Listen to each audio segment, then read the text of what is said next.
Hi, it's Danielle at Edge EA, where we love working with business owners and busy individuals to help them stop doing it all and start achieving more. Are you wondering why your virtual assistant is so slow? The first thing to mention is to check your expectations of what in your mind you thought your virtual assistant might be doing by this stage. Is it very early on and you're still in month one? Or are you a year down the line and you still think that your virtual assistant is slower than you expected? You will have planned out the tasks that you wanted to outsource to your virtual assistant, how long they would take, what information the VA would need. Were you realistic with how long things would take, how long it would take somebody to get into a particular process or into a particular way of working with a piece of software? So maybe go back to your initial thoughts on what you wanted to outsource to your VA and realistically how long you thought those tasks would take. Just making sure that first and foremost, your own expectations are realistic. Another point to make is that virtual assistants are real people.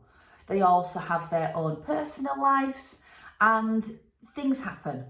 So just having that forethought about this is a real person with a real life, really thinking about, is it usual for them to be this slow, or do you think something's happening behind the scenes for them, maybe in their work or personal life?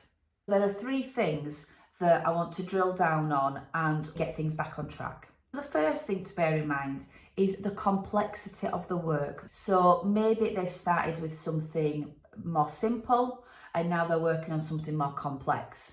So is it that the work has changed over time?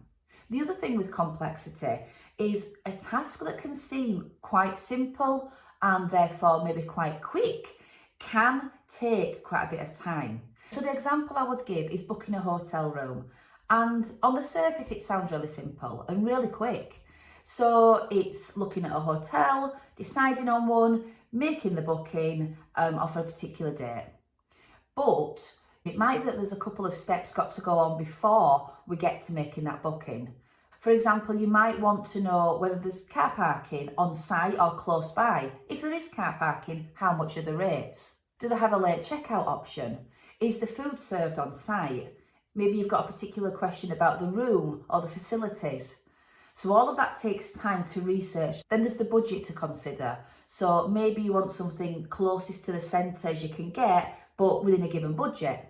So again, all of that is different layers of research that take time before we can even get to the point of making a booking. So when you think about the complexity of a task that you're outsourcing, just consider there are often multiple layers to getting something done. The second point is clarity. So making sure that you have given the virtual assistant really clear, one, instructions, but also two, deadlines, so that the VA is really clear on how to do things and when they need to be done by. A good way of making sure that the virtual assistant has all they need as far as knowing how to do things is to have a standard operating procedure, an SOP, for each process that you are outsourcing. And it's simply a step-by-step guide as to how to do the task. As far as deadlines, making sure that you are giving your virtual assistant all the information they need so that they can map out and plan the work to meet the deadline. And the third thing is the communication in general. So making sure that you're having regular drop-ins with your virtual assistant. Maybe that's once every month, maybe it's once every fortnight, whatever works for both of you. But making sure that there are things booked in the diary, that there is a point where you're going to have a checkup. Both you and the virtual assistant know there'll be a time in that month where you are meeting up. And also some way that works for both of you to communicate.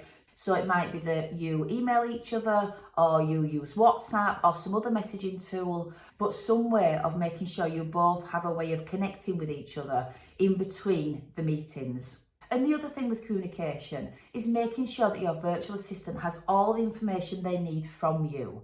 They are professionals, they want to do a great job and they want to be armed with as much information as you can give them.